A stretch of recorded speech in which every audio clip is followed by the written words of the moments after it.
शायद वो चीज़ उतनी बड़ी नहीं होती जितना उसका स्ट्रेस बड़ा हो जाता है।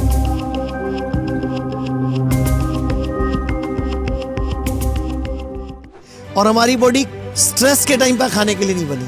Exhausted, tired, down in the dumps. You can't pull yourself out of bed.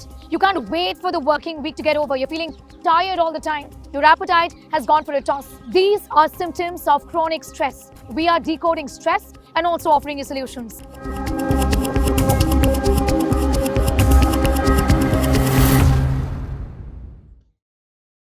तो आचार्य जी, आज हम बात करेंगे लाइफ की ना कुछ ऐसी चीज़ों के बारे में, हमारे कुछ ऐसे हेल्थ रिलेटेड इश्यूज़ के बारे में, सिचुएशंस के बारे में, जिनको ना लेकर लोग बहुत ज़्यादा जल्दी टेंशन में आ जाते हैं। शायद वो चीज़ उतनी बड़ी नहीं होती जितना उसका स्ट्रेस बड़ा हो जाता है, और उसमें फिर हम गलत एक्शंस ले लेते हैं, गलत ट्रीटमेंट की तरफ पे चले जाते हैं। और आई गेस वो डर जो है ना, वो सबसे ज़्यादा स्ट्रेस क्रिएट कर रहा है लोगों के बीच में। आपको लोग इतना सुनते हैं, इसलिए सुनते हैं क्योंकि आप बात करते हैं वो जो एक regular line of allopathic treatment है उससे हट के, स्टेरॉइड से हट के, मेडिकेशन से हट के आप बात करते हैं लाइफस्टाइल में चेंजेस की, आप बात करते हैं हेल्दी एक प्रोसीजर की अपनी बीमारी से दूर हटने की, एंड लोग चाहते हैं वो करना।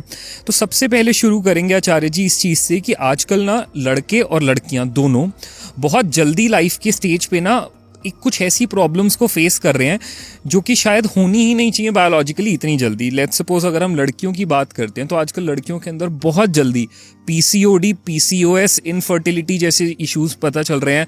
24-25 साल की लड़कियां, शादी भी नहीं हुई है बट पीसीओडी है, पीसीओएस है, और वो बीमारी तो चलिए अपनी जगह पे, पर उसका स्ट्रेस इतना बढ़ जाता है ना इंसान के अंदर। और भी बहुत कुछ है, पीरियड्स प्रॉब्लम्स हैं, पीरियड्स में पेन है, डिस्मेनोरिया है जी, मेनोपोजल इश्यूज हैं। वो जो मेनोपोजल इश्यूज तो चलो जब 48 की होंगी तो आएगा जी, लेकिन अदरवाइज उससे पहले लुकोरिया है जी, जो वाइट डिस्चार्ज प्रॉब्लम है, इन्फेक्शन है, यूटीआई है जी, तो भरी पड़ी बीमारियां। तो सबसे पहले ये जानना चाहूंगा कि आजकल देखा जा रहा है कि नंबर बढ़ता जा रहा है, और इतनी जल्दी एज में ऐसा क्यों हो रहा है? देखो, सबसे पहले मुझे बताओ, आपके पास कोई गाड़ी है जी? कौन सी गाड़ी है आपके पास? Honda City. Honda City petrol से चलती है, डीजल से चलती है? पेट्रोल। मैं आपको 5,000 रुपये देता हूँ, अब बस चलते हैं, टैंकी फुल कराएंगे, लेकिन डीजल डालना पड़ेगा और वो चलानी है आपको जी। तो देता हूँ 5,000 रुपये, आप और टैंकी पेट्रोल के पैसे भी मैं ही दूंगा, तो आप डाल लोगे क्या? नहीं। डाल लो यार, 6,000 ले लेना क्योंकि आपको पता है वो गाड़ी पेट्रोल की है जी, और उसमें डीजल डालोगे तो खराब हो जाएगी जी। ऐसी हमारी बॉडी है ना, कुछ चीज़ों को खाने के लिए नहीं बनी है जी, जो आजकल मार्केट में खिलाई जा रही है हमें जी। और हम जिस तरह का मार्केट में हमारा आसपास का जो भागती दौड़ती ज़िंदगी है, स्ट्रेस है, कई तरह की प्रॉब्लम्स है, तो उसका इफेक्ट तो बॉडी पे ही आएगा जी। अगर मैं बोलूँ कि मेरी बॉडी में सबसे इम्पोर्टेंट ऑर्गन क्या है जी, या आपकी गाड़ी होंडा सिटी में सबसे इम्पोर्टेंट ऑर्गन क्या है? इंजन। तो मैं एक काम करता हूँ, गाड़ी का इंजन निकाल देता हूँ और आपको उसके ऊपर बिठा देता हूँ, अब चलो घर चलें नहीं हो सकता। टायर निकाल देता हूँ, वो इंपॉर्टेंट हो शायद, उस पे बैठ जाओ, घर चलें। पूरी गाड़ी चाहिए सर आपको जी।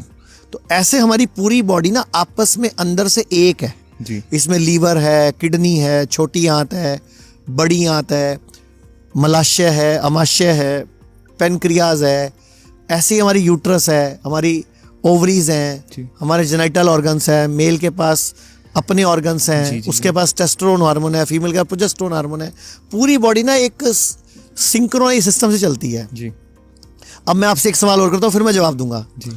मान लेते हैं यहाँ सामने बहुत बड़ा एक स्टेज है जी, और यहाँ कई सारे अलग अलग तरह का, कोई गिटारिस्ट बैठा है, कोई पियानिस्ट बैठा है जी, कोई बैंड वाला बैठा है, कोई हारमोनियम लेके बैठा है, और सब एक अच्छे लय में बजा रहे हैं। तो आपको क्या लगेगा? वो म्यूजिक जी। और वो सब अपने आप बजाना शुरू कर दें जी, बिना किसी कंट्रोल के, अब वो क्या लगेगा? शोर जी। अब आपको कोफ्त होगी वहां पे जी। ऐसी हमारी बॉडी हर टाइम कुछ भी खाने के लिए नहीं बनी। तो वो सारा जब हम डाल देते हैं बॉडी में जी, तो बॉडी में टॉक्सिन्स इकट्ठे होते हैं, फ्री रेडिकल्स इकट्ठे होते हैं, बॉडी में तनाव आता है, बॉडी बेचारी उससे लड़ने की कोशिश करती है जी। और हमारी बॉडी स्ट्रेस के टाइम पर खाने के लिए नहीं बनी। लोग कहते हैं आयुर्वेद गंभीर बीमारियों का इलाज नहीं कर सकता, लेकिन अगर पूरे भारत में कोई गंभीर बीमारी से परेशान है तो आयुर्वेद को ट्राई करने तो आ सकते हो ना, पंचकर्मा करा सकते हो, नुकसान तो कुछ होगा नहीं, लेकिन बॉडी हील कर गई तो जिंदगी आपकी बन जाएगी। और सभी प्रकार के हेल्थ इंश्योरेंस हमारे 120 सेंटरों पर चलते हैं।